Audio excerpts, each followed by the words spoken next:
Bonjour, je suis Danielle Brun, cadre supérieur de santé au CHU de Saint-Étienne et membre de l'ARFI, Association pour la recherche et la formation des infirmières.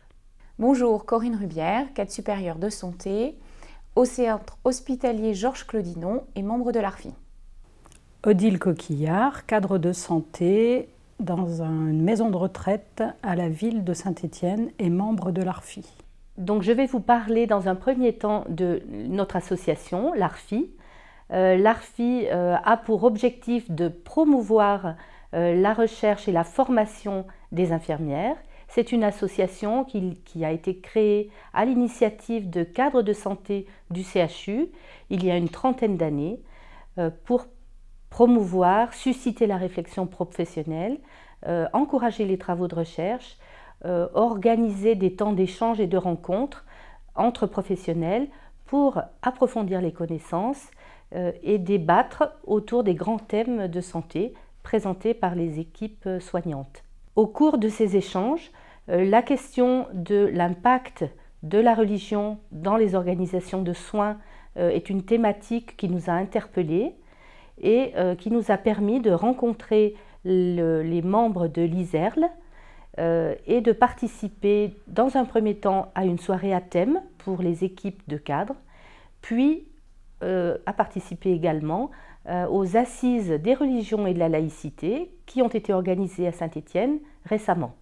Je vais donner la parole maintenant à mes collègues qui vont échanger autour d'expériences de management vécues au sein des équipes et qui ont fait débat aussi bien aux assises que dans les réflexions conduites dans le groupe ARFI.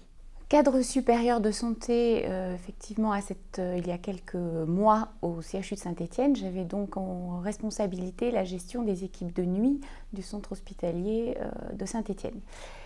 À ce moment-là, j'ai été interpellée par un cadre de santé d'un service de gériatrie au sujet d'une infirmière travaillant de nuit qui portait, d'après cette personne, des manches longues lors de son exercice professionnel, manches longues qui sont interdites pour des raisons d'hygiène pendant le travail, et un voile. Interdit aussi, bien sûr, dans le cadre de l'exercice professionnel au sein de l'hôpital pour des raisons de neutralité et aussi pour des raisons d'hygiène. Bien sûr, dans mon rôle de cadre supérieur, j'ai rencontré cette personne une nuit au moment de son travail pour voir ce qu'il en était vraiment.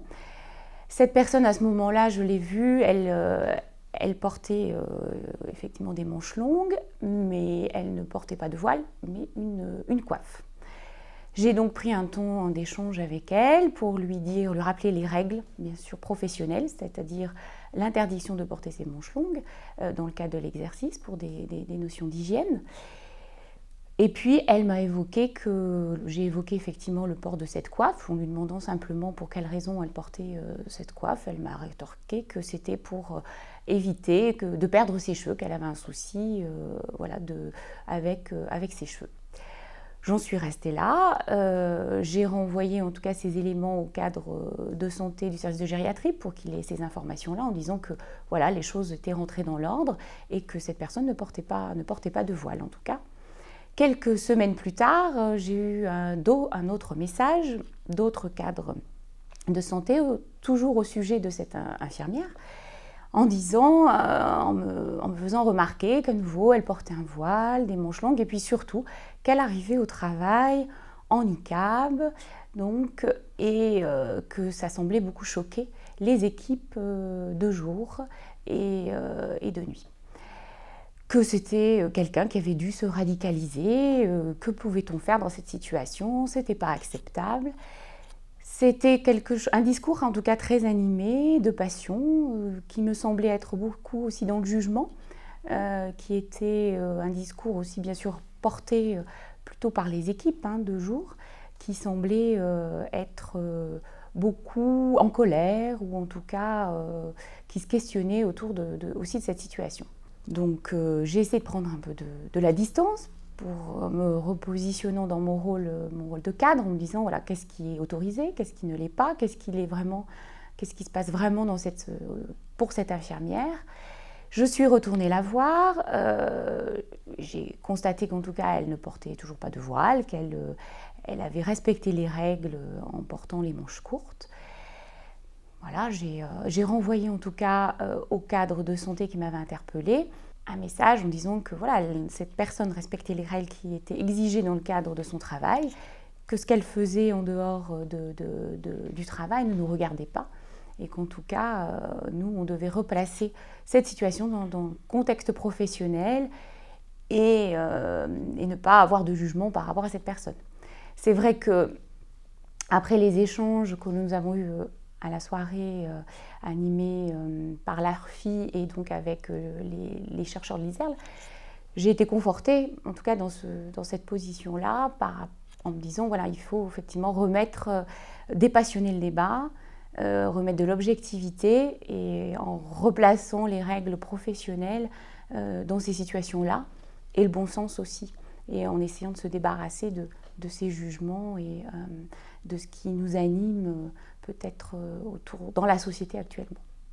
Moi, je vais vous présenter une situation vécue en stage avec un étudiant infirmier en 2e année. Les prénoms sont des prénoms d'emprunt. Donc l'étudiant Hakim a 2 infirmières référentes, Claudine et Latifa.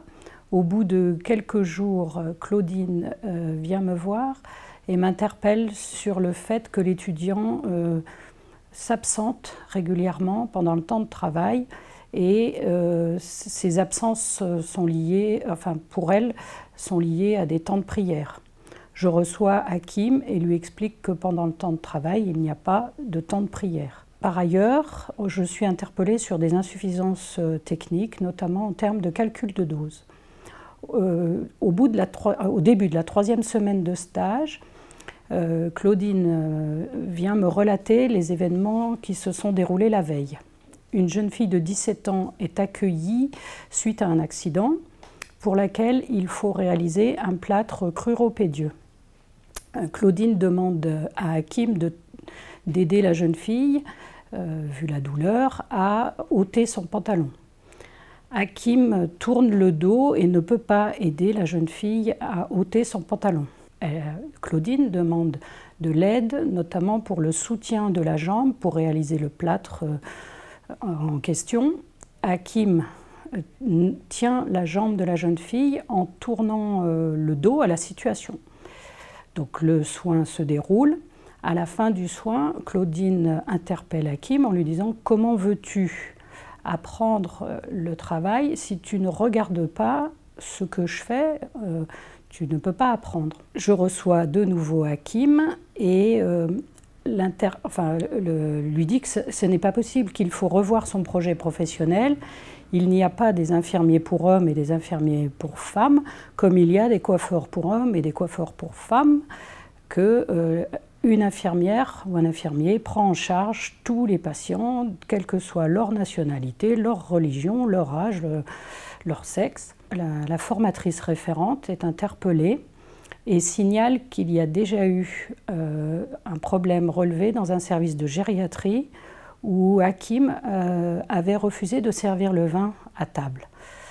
Le stage n'est pas validé, et ce n'est pas validé, mais plus en insistant sur les insuffisances techniques. Et c'est une situation qui s'est déroulée il y a déjà quelques années, et c'est prendre la difficulté de ne pas valider un stage sur des comportements en lien avec le religieux et des attitudes professionnelles, enfin des attitudes pendant le stage, et s'appuyer plutôt sur des insuffisances techniques. Et cette situation a été reprise aussi dans la soirée avec l'ISERL, organisée par l'ARFI, pour prendre conscience que, certes, c'est difficile d'évoquer ces sujets, mais qu'il y a quand même des comportements attendus dans le travail et qui ne doivent pas être, au nom de la religion, acceptés, et qu'il faut aussi pouvoir les signaler, même si ces comportements-là sont difficiles à exprimer et difficiles à discuter avec l'étudiant. Les expériences que nous venons d'entendre font partie de la réalité de ce que vivent les équipes d'encadrement. Ce sont bien évidemment des situations particulières qu'on ne rencontre pas au quotidien dans les unités de soins et dans la prise en charge des patients. Elles concernent particulièrement des comportements de personnel ou d'étudiants.